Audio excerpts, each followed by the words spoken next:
Hey everyone, welcome back to another video. So I found this piece of magic that I did not know exists on HBO.com. It is in relation to House of Dragon, as the thumbnail does show. And for everyone who has not seen Game of Thrones or have not read the books, I think this would be very useful to you all. So HBO has put out this thing where on their website where they do like a history of House of Dragon. So you get a character guide, you get a map of the known world, and a dragon index. And I believe what they're going to do is update it every week. So when they introduce new dragons in episode 2, 3, 4, then they'll upgrade the index, and we'll keep doing that until, well, whenever the show ends. So let's start with the character guide. I'm going to try to power through this because it's quite a mouthful. While the actual table itself doesn't seem like much, knowing the Targaryens and their history with how they get married and who they get married to and like incest, then it'll take me a while just to keep repeating certain names and certain aspects of it. So in episode 1 we see Jaehaerys, the first Targaryen, who is married to Alicent Targaryen. We don't see her. So most of the people who we actually don't see in episode 1, they'll get a sigil to represent their names. Not their names, well, what would be like their picture. So Jaehaerys was married to Alicent, and Jaehaerys and Alicent Targaryen, they had 3 kids. They had Balon Targaryen, Alyssa Targaryen, and Aemon Targaryen. Now, as the legend here shows, 2 lines equals marriage, which is Jaehaerys and Alicent. Their children, which will be 1 line coming down, this will be the children. So Jaehaerys and Alicent had 3 kids. Balon and Alyssa were siblings, but they were married. And his other son would have been Aemon Targaryen, who was married to Jocelyn Baratheon. We did not see any of these persons, so that's why we only have the Targaryen sigil. Now, keep that in mind. So, in episode 1, Jaehaerys needs to name an heir. Now, the heir to the throne is traditionally male, but he has 2 options, and his small council, well, I think it was his small council they mentioned in episode 1. The options would have been Viserys the first Targaryen, this is this person, and Rhaenys Targaryen. I can't remember they really saying that Daemon was ever an option, because Viserys and Rhaenys were the older siblings, and those were Jaehaerys' grandchildren. Now, Viserys the First was named heir to the throne to Jaehaerys, and we have a bit of a time jump, and Viserys is now king. Oh, sorry about that. Right.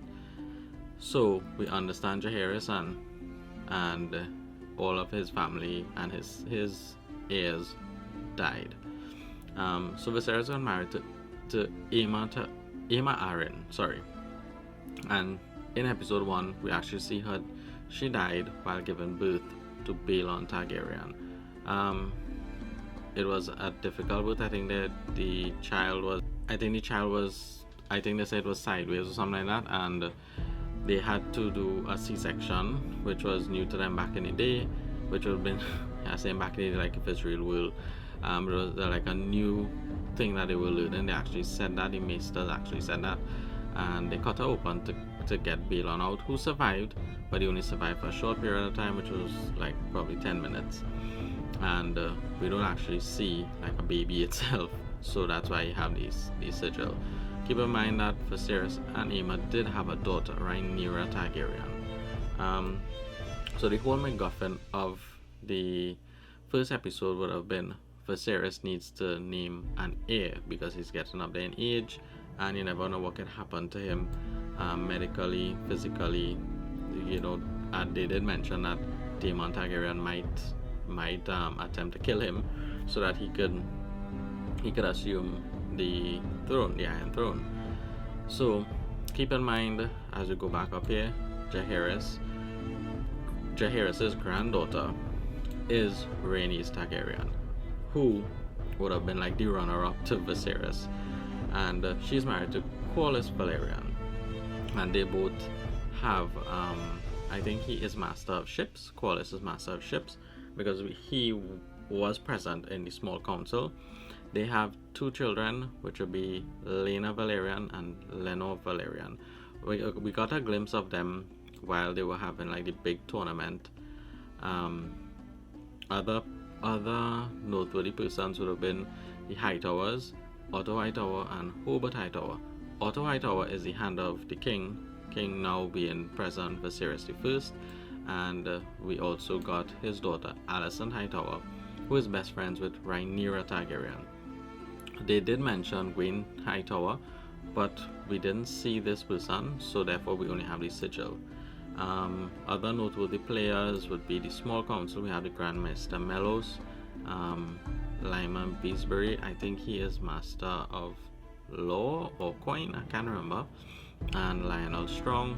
Can't remember what was his position in the whole thing. One of them could have been master of coin and one would be master of law or something like that. We did see the Kingsguard, Harold Westerling and Redwine. Other key players would be Kristen Cole. We saw him jousting, and Mysaria. I believe when either Rhaenyra or Daemon landed with their dragon, I think we got a glimpse of Mysaria. So those will be the main players, and as I say, it's not a huge table as yet. It will be expanded as time goes on, but it is very important for us to note, who is who got married to who, like siblings got married at this level here, and the flow of it all. So we go across. The other important part will be the dragon index. Just give it a second, let it pop up. And with the dragon index now, let's start with the first, which is supposed to be the largest dragon ever to exist. It would have been Balerion, the Black Dread. His riders would have been Aegon the Conqueror and the present Viserys I Targaryen. Obviously Balon is deceased, or Balerion is deceased, sorry. And that was shortly after King Viserys became his rider. Fun fact is, they said that he was so huge that when he flew over towns, it would cast a huge shadow that could engulf the entire town.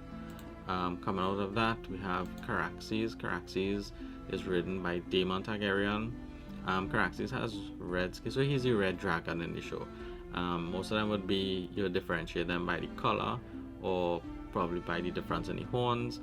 Caraxes' nickname is Bloodworm, but I think he also has a very long neck, which could resembling a worm, so maybe that's why he got the nickname. And we also have Syrax. Syrax is ridden by Rhaenyra Targaryen, and one thing to keep in mind is both of these dragons, Caraxes and Syrax, they are like middle tier dragons when it comes to size. Balerion would have been, in all of Game of Thrones, the largest dragon that George R.R. Martin had in his books. Drogon and the other 2 dragons belonging to Daenerys Targaryen in the original Game of Thrones series were 3 of the smallest dragons to ever exist. So keep in mind that Caraxes and Syrax are middle tier dragons, and according to how long the series goes for, you never know, they could probably get as big as Balerion. The last interesting and probably most complex part about the entire of this Game of Thrones map of Westeros, as you zoom out, you actually get a pretty good idea of the layout of, well, what will be planet Earth, I guess. We see where Essos is, and we see where Westeros is. Essos doesn't have much for us to talk about, so we just zoom in a little bit. And within Essos, we can actually see where the Dothraki Sea is. And if you're a fan of the original series, or the books, the Dothraki Sea plays a big part. To the south of that, we have Old Valyria and Valyria. You can actually see they have a little bit of like the castle. Going off to the west now, where most of the important stuff lies. South, okay, let's do with King's Landing. King's Landing is kind of smack dab in the center. And to the south of King's Landing we have Dawn. Then a little bit north and to the east of King's Landing we have the Narrow Sea, and we have Tarth, and you can actually see the sigils here. This is the Lannister sigil. You go across a little bit, this is the Reach.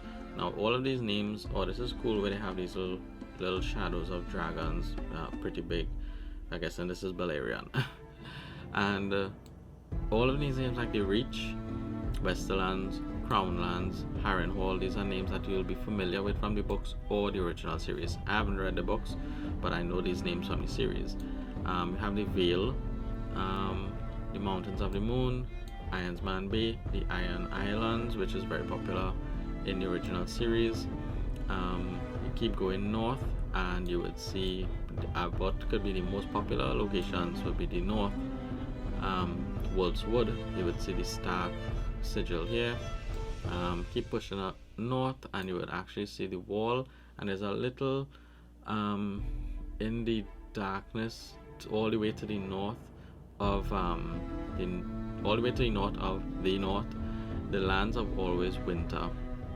So this is where the White Walkers would have come from, and this is the wall, and this is where they will make their way down south all the way to what would have been Harrenhal and King's Landing. So we get an idea of how long it would have taken them to walk from all the way up here to King's Landing, which would have been all of how much seasons, 7 or 8 seasons.